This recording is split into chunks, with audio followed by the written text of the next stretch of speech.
Hoy hablamos con el endocrino Enrique Hernández sobre uno de los avances más comentados del año, un medicamento capaz de modular la señal del cerebro que asocia comida con placer. ¿Estamos ante un cambio real en el tratamiento de la obesidad o ante un riesgo para la salud mental y metabólica? Además, analizamos el impacto silencioso de los disruptores endocrinos, el papel crítico del cortisol y los síntomas que alertan de una mala salud hormonal. Enrique Hernández. Buenos días. Bienvenido. Muchas gracias. Vamos a hablar de ese nuevo medicamento que engaña al cerebro. ¿Cómo funciona exactamente? Bueno, el medicamento funciona de dos maneras principales. Actúa a nivel del tubo digestivo, retrasando el vaciado del estómago, por lo tanto tardamos más tiempo en hacer la digestión, tenemos más tiempo la comida en el estómago y eso nos da sensación de plenitud, de saciedad, y actúa a nivel del sistema nervioso central sobre el centro de la saciedad, estimula ese centro de la saciedad y nos quita el apetito, por lo tanto nos permite llevar un plan de alimentación mucho más sano. ¿Actúa sobre el hipotálamo? Actúa sobre unos centros que hay situados en esa zona del cerebro que llamamos hipotálamo. Sobre el centro de la saciedad hay unos núcleos específicos en el cerebro, que no vamos a entrar en nombres porque son demasiado técnicos, pero son centros que regulan la saciedad, el apetito, la recompensa que muchas personas sienten cuando comen, ¿no? Entonces, bloqueando esas zonas, lógicamente, el cerebro, que es el que manda en nuestro organismo, pues no tiene hambre, ¿no? ¿Es correcto decir que engaña al cerebro o convendría una definición más precisa desde el punto de vista neuroendocrino? Bueno, realmente no es que le engañe, simplemente estimula, actúa sobre una zona fisiológica, es una zona normal en nuestro cerebro, por lo tanto no le estamos engañando, simplemente estamos estimulando esa zona. Lo hacemos de una manera química, pero con unos transmisores que habitualmente tenemos en el cerebro, con lo cual no estamos introduciendo ninguna sustancia extraña en nuestro cuerpo. Enrique, ¿para qué pacientes está indicado? ¿Obesidad severa, comorbilidades o pacientes que han tenido una resistencia a tratamientos previos? Hay varios grupos de pacientes, ¿no? Desde luego, por indicación, está en pacientes que tienen obesidad, que esos son los pacientes que tienen un IMC superior a 30, que es una relación entre el peso y la talla, o que tienen por encima de 27 y tienen comorbilidades cardiovasculares. Estos son los grupos en los cuales está indicado.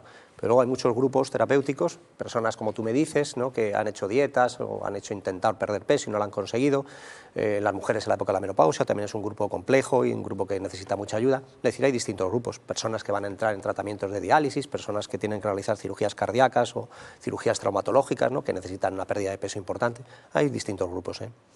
¿Cuáles serían esos efectos potenciales de alterar, digamos, la relación entre el placer y la alimentación? Vamos a ver, el placer, la alimentación es un placer, y más en España, con la dieta mediterránea, es una maravilla comer, ¿no? Es una maravilla comer y lógicamente eso nos produce una satisfacción, aparte de la relación social que generalmente establecemos con la comida. Pero esa relación que establecemos con la comida a veces es un poco patológica, ¿no? Comemos por ansiedad, comemos porque necesitamos una recompensa rápida, ¿no? Y en la comida estimulan en el cerebro esos centros, ¿no?, donde son euforizantes, de tal manera que cuando nosotros trabajamos sobre ellos, pues esa sensación de satisfacción cuando comes disminuye. Como lo que pretendemos en estos pacientes es que esta sensación disminuya, pues es el objetivo de los fármacos, de estos que trabajan sobre el sistema nervioso central. ¿Existe el riesgo de generar, por ejemplo, rechazo a la comida o pérdida excesiva de peso o alteraciones del estado de ánimo? Vamos a ver, es un fármaco que consigue una pérdida de peso importante, sobre todo de masa grasa. Lo que pasa es que también puede llevar aparejada una pérdida de masa muscular por esa insuficiente ingesta de comida diaria. Entonces es tremendamente importante cuando nosotros enfocamos el tratamiento de la obesidad o del sobrepeso con comorbilidades, decirle al paciente que esto no es solamente ponerse la medicación, esto es una de las partes, ¿no? Hay que cuidar la alimentación, aprender a comer, aprender qué tenemos que comer. Tenemos que hacer ejercicio físico fundamental en el tratamiento con estos fármacos para evitar que luego los pellejos se queden cayendo, ¿no?, y digamos, uy, qué flácido me he quedado, ¿no? Hay que hacer ejercicio físico y, por supuesto, la utilización de los fármacos de una forma adecuada y guiada por un profesional sanitario. No puede ser llegar y me pongo lo que quiero y a la dosis que quiero, ¿no? Esto no puede ser. Hombre, claro, porque hay que dejar claro que es un tratamiento complementario, que hay que educar al paciente porque si no puede generar cierta dependencia al fármaco. Normalmente suele ser la dependencia a la salud, porque la pérdida de peso simplemente es una consecuencia de ganar salud. Bueno, pero no todo el mundo lo vive o lo ve de esa manera. No todo el mundo lo ve ni lo vive de esa manera, pero estamos hablando de obesidad o de sobrepeso con comorbilidades que son patologías, que son enfermedades. No hablamos de perder 4 kilos para llegar el verano o para una boda que tenemos, ¿no?, que esto a todos nos puede apetecer, sino hablamos ya de enfermedad. Entonces, realmente la adicción debe de ser la adicción a la salud, ¿no? Debemos de tener adicción por estar sanos, por no tener enfermedades, por mejorar nuestro pronóstico de vida. Si el fármaco es adictivo, lógicamente no es adictivo, aunque el tratamiento que sepamos es un tratamiento que se puede utilizar crónico para toda la vida. No es un fármaco para utilizar puntualmente, perder peso y cuando hemos llegado a perder peso, olvidarnos. Esto se hace muchas veces porque, bueno, también vale un dinero, ¿no? Pero es un fármaco que está preparado para llegar hasta una dosis determinadas e incluso seguir durante muchísimo tiempo, ¿eh? Enrique, vamos a hablar de las hormonas. Usted ha afirmado que tiene un papel central y vital en el metabolismo y también en el estado de ánimo. ¿Qué hormonas son claves en ese eje? Hombre, sobre todo para algo que todo el mundo conoce, para la regulación del metabolismo del peso, es la hormona tiroidea, ¿no? Las hormonas tiroideas, que además en esta zona que vivimos es tremendamente prevalente. ¿Por qué es prevalente en la región de Murcia? No en la región de Murcia, en el arco mediterráneo. En el arco mediterráneo. Todos los países ribereños del Mediterráneo tienen mayor incidencia de patología tiroidea que, por ejemplo, en el norte de Europa, y dentro de estos países, los países o las provincias que limitan con el mar, mucho más que las provincias del interior. Estudios epidemiológicos relacionados con la cantidad de yodo que tiene en el mar, ¿no? El mar Mediterráneo tiene una cantidad de yodo alta, también con el mar menor, en fin, hay distintos formas. No hay una indicación clarísima, pero esto es epidemiología pura. Entonces, el tiroides es importante en la regulación del peso, el cortisol, que antes lo has apuntado, ¿no? El cortisol. Vamos a hablar también del cortisol. Con la vida diaria tan estresada tenemos el cortisol. Además, que es un término que está muy de moda. Está He muy de estado moda, ahí toda la vida, pero sí. Hasta toda la vida, nosotros lo hemos trabajado siempre, los psicólogos, los psiquiatras lo han sacado un poco a... Y no van desencaminados, ¿eh? Es como la vitamina D, estaba toda la vida y la sacamos a través después del coronavirus, ¿no? Que empezaba ahí todo, ¿no? Pues hay distintas cosas que hacen que, bueno, pues la población vaya conociendo cada vez más cosas de la sanidad y bueno, pues nos viene bien. Pues el cortisol también es importante también el estado anímico, ¿no? La disminución de la serotonina cerebral, ¿no? Personas que tienen depresiones endógenas, exógenas. Es decir, la obesidad, el tratamiento de la obesidad no es solo come menos y anda más. Eso es un concepto muy antiguo y es un concepto que debemos de abandonar. Pero, ¿por qué genera el tiroides esos síntomas psicológicos como la ansiedad, como la apatía, como el cansancio? ¿Por qué fallamos tantas veces en identificar que el cansancio extremo puede ser un problema hormonal? Pues bueno, porque ninguno queremos tener enfermedades, entonces generalmente lo achacamos a otras cosas, ¿no? Trabajo, niños, estrés, el día a día, bueno. Pero la patología tiroidea, pues lógicamente ya, bueno, pues todos nuestros compañeros de atención primaria, personal de enfermería, en todos los ámbitos, ¿no? El tiroides es muy conocido y se determina en muchas patologías, incluso en el mismo momento que una mujer se queda embarazada, por ejemplo, ¿no? Cosa que antiguamente esto no se hacía, ¿no? Y como es prevalente, pues hay muchas personas que tienen este problema de tiroides, y el tiroides regula el metabolismo, regula el metabolismo, el engordar y el adelgazar, ¿no? Que eso es lo que al final se acaba reduciendo, pero regula el tono anímico, regula el cansancio, en la época fetal del bebé regula el crecimiento, el desarrollo cerebral. Es decir, el tiroides tiene muchas cosas, no solamente engordar y adelgazar, ¿no? Que es quizá lo que en el día de hoy pues nos puede interesar más, ¿no? ¿Están las enfermedades endocrinas infradiagnosticadas en España? Todas las enfermedades están, creo que, infradiagnosticadas y es un problema complejo que abarcaría varios aspectos, un aspecto con varias caras.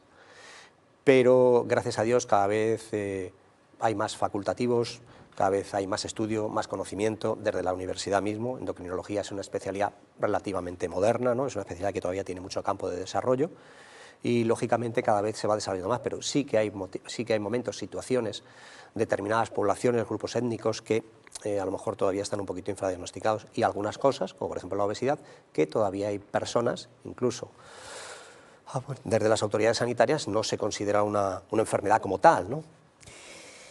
¿Cuál es la evidencia actual que tenemos más sólida sobre el impacto de los disruptores endocrinos en la salud humana? Vamos primero a explicar qué son los disruptores endocrinos. Bueno, los disruptores endocrinos son una serie de hormonas y neurotransmisores cerebrales que, por no entrar en muchos detalles, actúan a nivel del cerebro y, como todo en el cuerpo, tiene como un acelerador y un freno.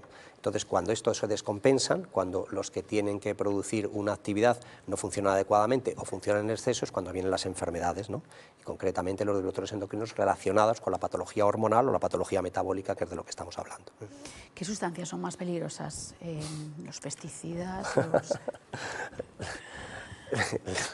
Bueno, pues hay muchas sustancias peligrosas. Si nos centramos en nuestro ámbito de la obesidad, cuando yo voy con mis hijos y les pregunto a mis hijos dónde queréis comer, ¿no? Eso es muy peligroso, para la obesidad, ¿no?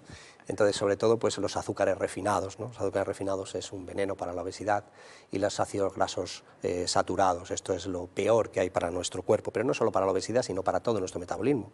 No olvidemos que dentro de la obesidad hay muchas cosas, y la obesidad suele ser relacionada con problemas de corazón, problemas articulares, problemas de cáncer. No solo vamos a hablar de las hormonas relacionadas con la obesidad, sino también afecta también a nivel fertilidad, a la pubertad, al neurodesarrollo. Sí, lógicamente, en la época fértil la obesidad disminuye esa fertilidad, disminuyen las gonadotrofinas, disminuyen los estrógenos, hacen que la regla no se manifieste de la forma que tiene que ser, con la periodicidad que tiene que ocurrir, y lógicamente esto hace que la concepción sea mucho más difícil. En las clínicas de fertilización, los tratamientos de fertilización, uno de los aspectos preponderantes es que la paciente pierda peso para poder mejorar esa fertilidad. Hay unas relaciones directas, y hay muchos estudios relacionados con esto, en que la pérdida de peso tiene una relación directa, beneficiosa, en cuanto a la posibilidad de concepción por la mujer. Vamos a hablar de estrés, cortisol y vida moderna. ¿Por qué el cortisol, la hormona del estrés, es tan determinante? El cortisol es algo que tenemos y que necesitamos, pero lo tenemos y lo necesitamos en unos niveles determinados. Cuando nosotros vamos en el día a día con el reloj continuamente mirándolo, no llegamos a los sitios, queremos hacer más cosas de las que podemos, pues lógicamente esos niveles de cortisol van aumentando de una forma aguda, no están aumentados todo el tiempo. El problema es cuando ya el paciente entra en situaciones en que no es capaz de manejar ese día a día, no es capaz de manejar esa ansiedad, esa situación que le produce una sobrecarga emocional, trabajo, etcétera, y entonces ya empezamos con patologías, se llama ansiedad, depresión, síndrome depresivo, todo ese tipo de campos, ¿no?, en donde estas hormonas pues pueden estar incluso alteradas junto con otras, ¿no?, a nivel cerebral, ¿no?, serotonina, dopamina, que lógicamente los especialistas de la salud mental saben tratar perfectamente. Pero el cortisol, entre otras cosas, cuando está alto, de forma crónica, no de forma puntual o aguda, yo tendré el cortisol ahora alto, seguro, porque estoy hablando contigo aquí en la televisión. Estamos bien, estamos tranquilos, estamos bien. Bueno, sí, pero ¿Está usted cómodo? No es mi medio, estoy muy cómodo. No es mi medio, mi medio es un ordenador y un bolígrafo, ¿no? Pero bueno, estoy muy cómodo. Pero seguramente tendré el cortisol un poquito más alto en un momento agudo. Pero si el cortisol durara todo el tiempo, subiera todo el día, un día tras otro, pues sí que me generaría problemas, ¿no? Problemas cardíacos, de taquicardia, problemas de aumento de peso, problemas distintos, ¿no? Y que normalmente mi cerebro intentaría manejarlo, generalmente buscando cosas satisfactorias, y muy habitualmente suelen ser alimentos, ¿no? ¿Qué enfermedades endocrinas se agravan con un nivel de estrés crónico? De estrés crónico, la obesidad, la diabetes, la hipertensión, todo este tipo de enfermedades metabólicas se relacionan generalmente con ese estrés crónico. Y después, desde el punto de vista de la salud mental, el estrés crónico produce pues el burnout, el síndrome del quemado, ¿no? La persona genera ya ansiedad, empieza con problemas de trastornos del sueño, luego puede llegar incluso a la depresión, puede complicar mucho dependiendo del momento que tal, si no búsqueda soluciones, ¿no?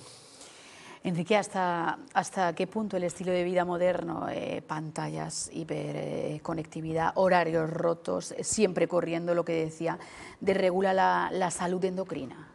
Pues mucho, porque nosotros estamos acostumbrados, nuestro cerebro tiene marcado el ritmo circadiano, en donde tenemos una hora de acostarnos, una hora de levantarnos, y hay cosas, por ejemplo, usar las pantallas por la noche, justo antes de acostarnos, pues generalmente estimula una serie de sustancias en el cerebro que hacen que luego conciliar el sueño sea muchísimo peor. Entonces, el estar con móvil o con pantallas justo antes de acostarse, ¿no?, en los niños preferentemente, yo en mis niños lo hago, pues eso hace que quizá la conciliación del sueño sea muy poca, ¿no? Y eso empieza a trastocar, ¿no? Te acuestas más tarde, te duermes peor, te levantas antes, tienes sueño, el sueño te produce cansancio, el cansancio te genera estrés, el estrés hace que las cosas durante el día no vayan bien, y es una cascada que hay que compensar. ¿Cuáles son los síntomas objetivos de que tenemos una mala salud hormonal? ¿Qué indicadores en análisis clínicos no debemos de pasar nunca por alto? Bueno, depende mucho de qué nos pase, ¿no?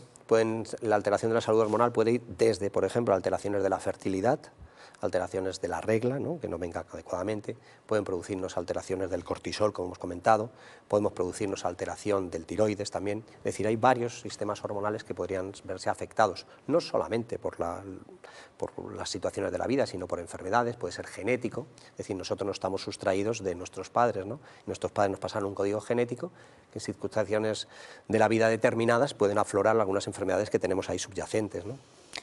Enrique, antes de marcharnos, ya tiene el cortisol mejor. Ahora que es el momento de irnos, se nos estabiliza el cortisol. Yo creo. 3 consejos para cuidar nuestro sistema endocrino, que podamos poner en marcha nosotros mismos. Llevar una vida lo más sana posible. El concepto sana es fácil de decir y difícil de explicar. Yo recomendaría dormir suficiente. ¿Tan importante es el sueño? El sueño es básico. El sueño hay muchos estudios que demuestran que no dormir las horas adecuadas genera trastornos no solamente mentales, sino físicos a la larga. Entonces hay que descansar bien, hay que comer bien y hay que intentar trabajar cuanto menos mejor.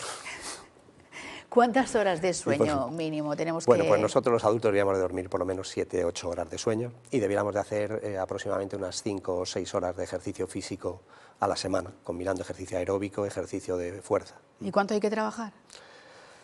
Cuanto menos mejor. Decía un amigo mío que podíamos empezar jubilados y trabajar de mayores, ¿no? Bueno, eso es muy difícil, pero trabajar cada uno lo que tenga que trabajar. Las circunstancias económicas, las circunstancias laborales de cada cual son muy especiales, ¿no? Jubilarse cuanto antes. Ahora que nos quieren ampliar la jubilación, nada de eso. Sí, me es parece malo que para no el sé si sistema nos vamos a endocrino. poder jubilar y el sistema endocrino irá fatal. Enrique Hernández, gracias por acompañarnos en este informativo matinal endocrino en el Hospital HL La Vega. Gracias. Gracias a ti.